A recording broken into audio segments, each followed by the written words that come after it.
lo deh, ngomong baik-baik. Kami sudah baik-baik. Baik-baik, Pak. Kalau. Sudah toh. Dia tahu nggak? Dia tahu. Sudah toh. Kita punya keluarga. Kita punya keluarga. Mana? Tante, gimana kamu nyelesain ini baik-baik? Jangan berani. Kamu boleh. Oke.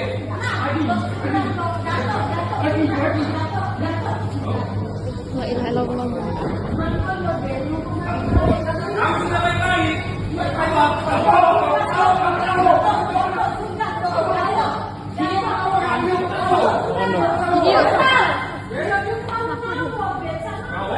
Pacak bola di sini.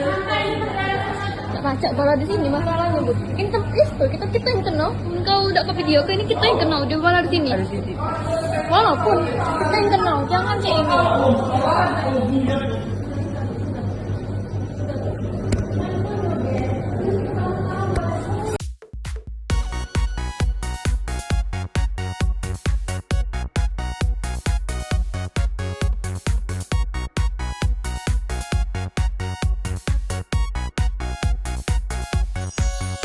Hai semuanya, perkenalkan aku Sania Fitra Zahra.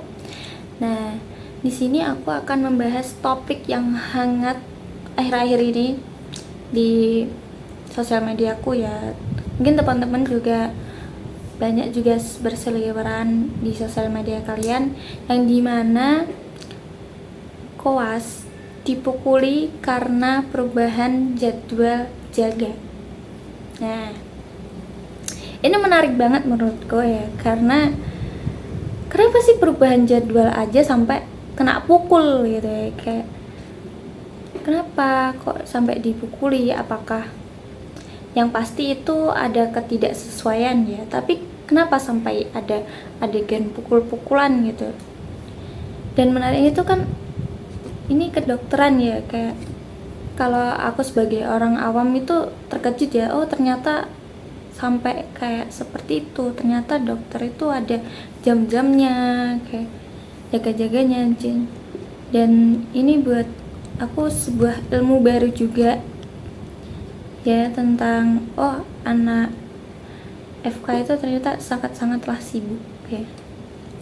Nah, di sini aku akan membacakan kronologinya dulu yang aku dapat dari Twitter. Nah, kronologinya itu anak koas yang namanya LA itu protes sama jadwal jaga malamnya. Nah, si LA ini laporlah ke mamanya buat bantu diskusi lah, istilahnya ngerubah jadwal malamnya ini. Karena yang aku dapat informasinya itu si LA ini nggak bisa jagalah pada akhir tanggal Desember inilah, pokoknya dia nggak bisa jaga. Nah, digantilah.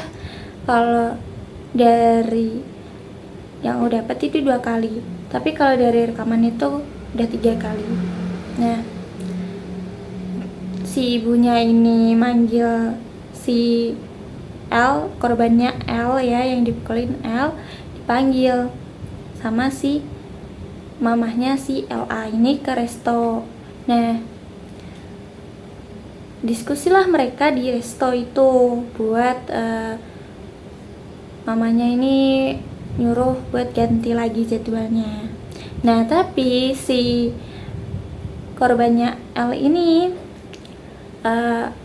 bicaralah kalau sebenarnya ada sesuatu di balik perubahan jadwal ini. Jadi si LA ini tuh ternyata udah libur seminggu dari jadwal jaga yang harusnya dia jaga tapi nggak jaga. Nah, terus digantilah sama minggu ini ya, kayaknya ya minggu ini kah, pokoknya jadi kisruh itu. Nah, itu jadi jaga 3-4 kali. Nah, dari penjelasan si korban kenapa bisa diganti itu karena ada itu buat bayar istilahnya membayar ya, teman-temannya kan jaga tuh semuanya, bayar seminggu dia libur. Nah tapi si mamanya ini nggak terima kalau harusnya anaknya juga libur gitu. Nah karena ini tuh sudah tidak kondusif ya, nah itu tuh sopirnya ibunya Mbak LA ini tiba-tiba mukul si korban, si Mas L itu. Jadi kisruh lah ya di situ.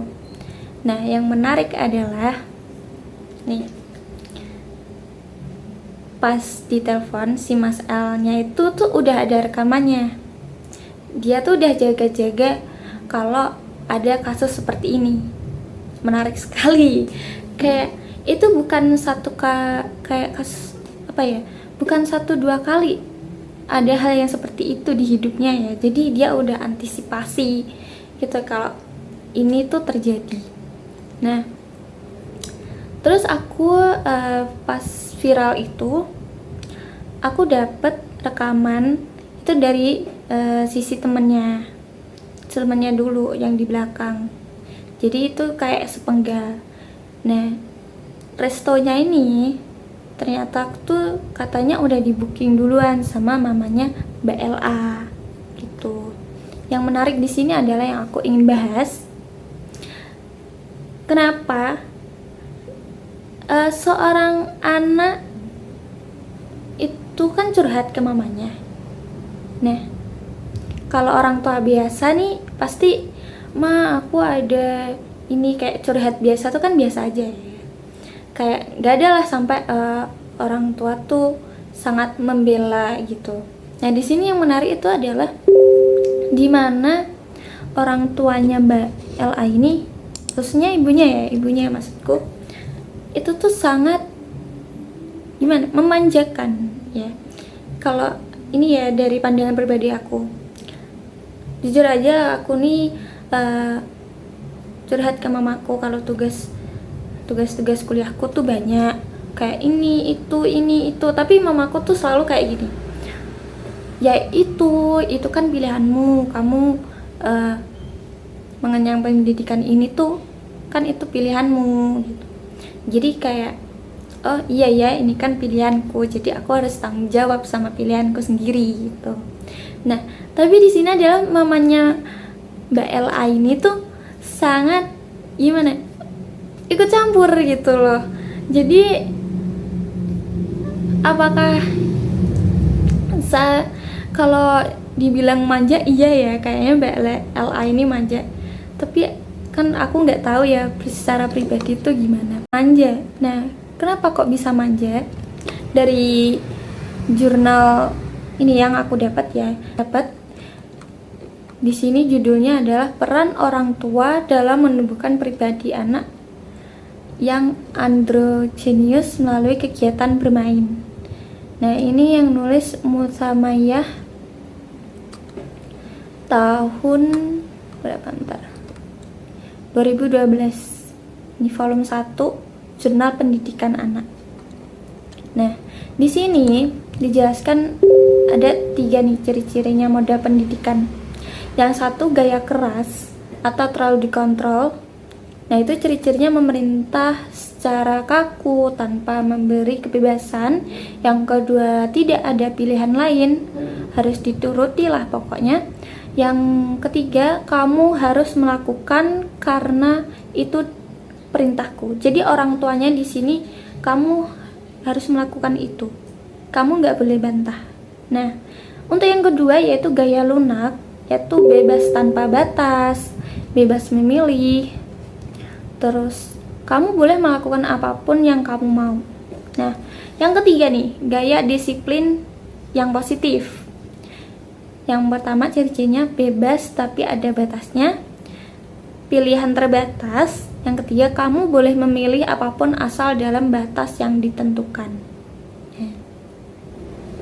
Kalau yang aku lihat dari kasusnya itu, gaya orang tuanya itu tuh lebih ke gaya lunak ya, tanpa batas, yang dimana pas saat momen ini terjadi Mbak LA ini melakukan pilates ya. Jadi libur nih, berarti dia libur saat itu. Orang tuanya kisruh, libur dia. Tuh. Nah, di sini dijelaskan juga gaya Luna nih tidak ada peraturan ketat. Terus di sini kami yakin kita semua akan hidup saling menyayangi dan bahagia. Kelak anak akan bisa memilih peraturannya sendiri. Kelak jika anak melakukan sesuatu yang bagus akan kami beri hadiah. Nah, di sini nih kan kita tahu tuh ada yang artikel dimana ini Mbak LA ini princess ya. Aku nggak ngerti, tolong ya, kan princess gitu. Nah, itu lebih enaknya kalau kan princess ya, princess itu kan selalu menjadi nomor satu. Jadi kayak lebih kayak pengen ya, kita tahu princess. Nah, memang aku tuh profnya di sini adalah dimana hubungan ibu dan anak ya. Di sini si Mbak LA ini terang-terangan komunikasi sama ibunya kalau ada masalah ini itu gitu. Jadi dia cerita dulu ke mamanya dan mamanya juga menerima. Tapi penerimaan inilah menjadi masalah menurut aku ya, dari pandanganku. Menerima ini adalah mamanya yang menerima, oh anak saya tuh nggak salah gitu di sini. Jadi kayak ibunya ini kurang tegas itu pemahaman terhadap dunia luar. Kalau dunia luar tuh memang sekeras ini gitu. Jadi saat si Mbak LA ini terjun ke dunia luar kedokteran ya, dimana kalau dari keterangannya ini kan ada shift malam. Nah, seperti oh dokter itu bisa jaga malam kayak gini. Dan kalau dari kita lihat tuh orang tuanya juga nggak siap kalau Mbak LA ini harus sepadat itu jadwalnya gitu. Dan Mbak LA juga nggak sanggup juga, ternyata oh kedokteran kok seperti ini gitu.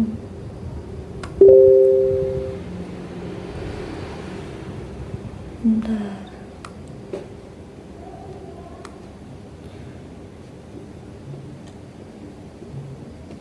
Oke, itu yang ku bahas untuk kasus ini ya. Semoga bermanfaat. Jadi kesimpulannya tuh kalau menurut aku itu adalah pola asuhnya yang salah. Yang dimana tuh sebagai orang tua ya, kita tuh harus membimbing anak. Memang aku anak-anak juga sih membimbing anak untuk ya jangan seperti ini gitu. Kayak lebih ditegasin lagi bahwa dunia luar itu seperti ini loh nak. Kayak dunia cari uang tuh seperti ini, dunia tuh bekerja sekeras ini gitu. Jadi kayak saat kita terjun ke masyarakat itu kita tuh nggak kaget bahwa oh ternyata cari uang tuh sesusah ini gitu. Ya salam. Oke, karena itu pendapat dari aku. Kalau ada salah aku mohon maaf banget, karena ini juga dari pandangan aku sendiri juga, dan ini dibantu sama jurnal. Alhamdulillah aku dapat ya. Terima kasih sudah datang mendengarkan. Assalamualaikum warahmatullahi wabarakatuh. Dadah.